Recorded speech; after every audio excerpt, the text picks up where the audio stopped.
So ಅವ್ರಿಗೆ ಏನು ಪ್ರಾಬ್ಲಮ್ಗಳಾಗ್ತದೆ face ಮಾಡ್ತಾ ಇದ್ದಾರೆ ಅನ್ನೋದ್ರ ಬಗ್ಗೆ ಡ್ರಾಮಾ ಮಾಡಿದ್ವಿ. ಸೊ ಅದಾದಮೇಲೆ ಒಂದು ಇಂಟರ್ವ್ಯೂ ಕೊಡಿ ಅಂತ ನನ್ನನ್ನು ಕೇಳಿದ್ರು. ಯಾಕೆಂದರೆ ನಾನು ಚೆನ್ನಾಗಿ ಮಾತಾಡ್ತಾ ಇದ್ದೆ, ಸ್ವಲ್ಪ ಆ್ಯಕ್ಟಿವ್ ಆಗಿ ನಾನು ಇನ್ವಾಲ್ವ್ ಆಗ್ತಾ ಇದ್ದಿದ್ದು ನೋಡ್ಬಿಟ್ಟು ನಿಮ್ದೊಂದು ಸ್ಟೋರಿ ಕೊಡಿ ಅಂತ. ನಾನು ನಂದೇನು ಸ್ಟೋರಿ ಕೊಡ್ಬೇಕು, ನಂದೇನಿದೆ ಅಂತ. ಸೊ ನೀವು ಕಮ್ಯುನಿಟಿಗೆ ಹೇಗೆ ಬಂದ್ರಿ, ಹೆಂಗೆ ಬಂದ್ರಿ, ಯಾವ ಥರ ಇದು ಮಾಡಿದ್ರಿ ಅನ್ನೋದೊಂದು ಲೈಫ್ ಸ್ಟೋರಿ ಕೊಡಿ ಅಂತ ಅಂದರು. ಸೊ ಅದಾದಮೇಲೆ ನಾನು ನನ್ನ ಲೈಫ್ ಸ್ಟೋರಿನ ಕೊಟ್ಟೆ.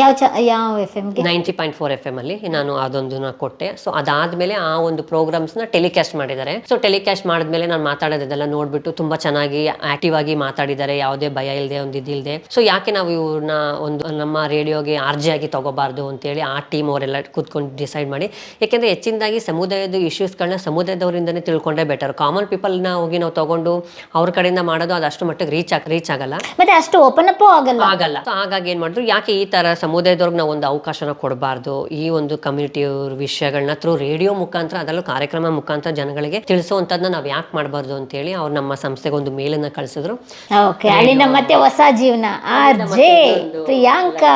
ಸೊ ಮೇ 10ನೇ ತಾರೀಕು 2010 ನಾನು ರೇಡಿಯೋ ಸ್ಟೇಷನ್ಗೆ ಆ್ಯಸ್ ಎ ಕಮ್ಯುನಿಟಿ ವಾಯ್ಸ್ ಆಗಿ ರೇಡಿಯೋ ಜಾಕಿ ಆಗಿ ನಾನು ಆ ಒಂದು ಇದಕ್ಕೆ ಹೋಗಿದ್ದು.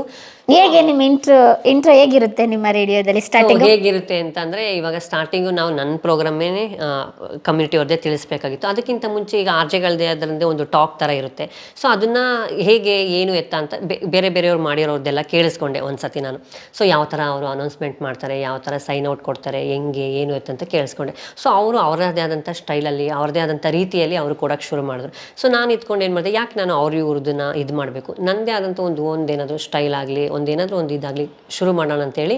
ಸೊ ನಾನೇನು ಮಾಡಿದೆ, ನನ್ನದೇ ಆದಂಥ ಶೈಲಿಯಲ್ಲಿ ಅನೌನ್ಸ್ಮೆಂಟ್ನ ಕೊಡೋದಕ್ಕೆ ಶುರು ಮಾಡಿದೆ. ಇದಕ್ಕೆ ಒಳ್ಳೆ ಪ್ರಯತ್ನ ಮಾಡ್ತಿದ್ರೆ, ಚೆನ್ನಾಗಿದೆ, ಆಲ್ ದ ಬೆಸ್ಟ್ ಅಂತ ಹೇಳೋರು. ಕೆಲವರು ಇನ್ನೊಂದು ಸ್ವಲ್ಪ ನೀವು ಸಾಫ್ಟಾಗಿ ಮಾತಾಡಿ ಅಂತ ಹೇಳೋರು. ಯಾಕೆಂದರೆ ನನ್ನ ವಾಯ್ಸ್ ಆವಾಗ ಇನ್ನೂ ಸ್ವಲ್ಪ ಹಾರ್ಡಾಗಿತ್ತು.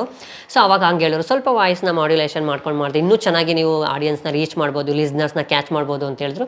ಸೊ ಅವಾಗಿಂದ ನಾನು ನನ್ನ ವಾಯ್ಸ್ ಮಾಡ್ಯುಲೇಷನ್ ಆಗಿರ್ಬೋದು, ಯಾವ್ಯಾವ ಸಂದರ್ಭಕ್ಕೆ ಯಾವ್ಯಾವ ಥರ ವಾಯ್ಸ್ನ ನಾನು ಮಾತಾಡಿದ್ರೆ ಚೆನ್ನಾಗಿರುತ್ತೆ, ಕೇಳೋರಿಗೆ ಎಷ್ಟು ಇಂಪಾಗಿರುತ್ತೆ ಅಂತೇಳಿ ಕಲ್ತ್ಕೊಂಡು ಅದೇ ರೀತಿಯಾದಂಥ ಪ್ರೋಗ್ರಾಮ್ಸ್ಗಳನ್ನ ಮಾಡ್ಕೊಳ್ತಾ ಹೋದೆ. ಸೊ ತುಂಬ ಖುಷಿ ಆಯಿತು. ಸೊ ಸಾಕಷ್ಟು ಮೀಡಿಯಾಗಳಾಗಿರ್ಬೋದು, ಸಾಕಷ್ಟು ಪೇಪರ್ನವರು, ಪ್ರಿಂಟ್ ಮೀಡಿಯಾದವರೆಲ್ಲ ಕವರ್ ಮಾಡೋಕ್ಕೆ ಸ್ಟಾರ್ಟ್ ಆದರು. ಫಸ್ಟ್ ಟೈಮ್ ಮೀಡಿಯಾದಲ್ಲಿ ಬಂದಿದ್ದು ಯಾವಾಗ? ಹೌದು, ನಾನು ಫಸ್ಟು ನಿಮ್ಮ ಆರ್ಟಿಕಲ್ ಆಗಿರ್ಬೋದು, ನಿಮ್ಮ ಇಂಟರ್ವ್ಯೂ. ನನ್ನ ಆರ್ಟಿಕಲ್ ಬಂದಿದ್ದು ಶ್ರೀರಾಮ್ ಸೇನೆಯವರು ಪಬ್ಗಳ ಮೇಲೆ ದಾಳಿ ಮಾಡಿದ್ರು ಅಂತೇಳಿ MG ರೋಡಲ್ಲಿ ಒಂದು ಪ್ರೊಟೆಸ್ಟನ್ನು ಮಾಡಿದ್ವಿ. ಸೊ ಅದು ನನ್ನ ಫಸ್ಟು ಓಪನ್ ಅಪ್ ಆಗಿ ನಾನು ಪೇಪರಲ್ಲಿ ಕಾಣಿಸ್ಕೊಂಡಿದ್ದು 2009. ಹೋರಾಟಕ್ಕೆ ಇಳಿದ್ಬಿಟ್ಟಿದ್ರಿ ನೀವು 2009 ನಾನು ಫಸ್ಟು ಇದಾಗಿದ್ದು. ಅದಾದಮೇಲೆ ರೇಡಿಯೋ ಸ್ಟೇಷನ್ಗೆ ಬಂದಮೇಲೆ ಸಾಕಷ್ಟು ಪಬ್ಲಿಸಿಟಿ ಆಯಿತು, ಈ ಥರ ಟ್ರಾನ್ಸ್ಜೆಂಡರ್ ಆರ್ಜೆ ಆಗಿದ್ದಾರೆ ಅಂತೇಳಿ.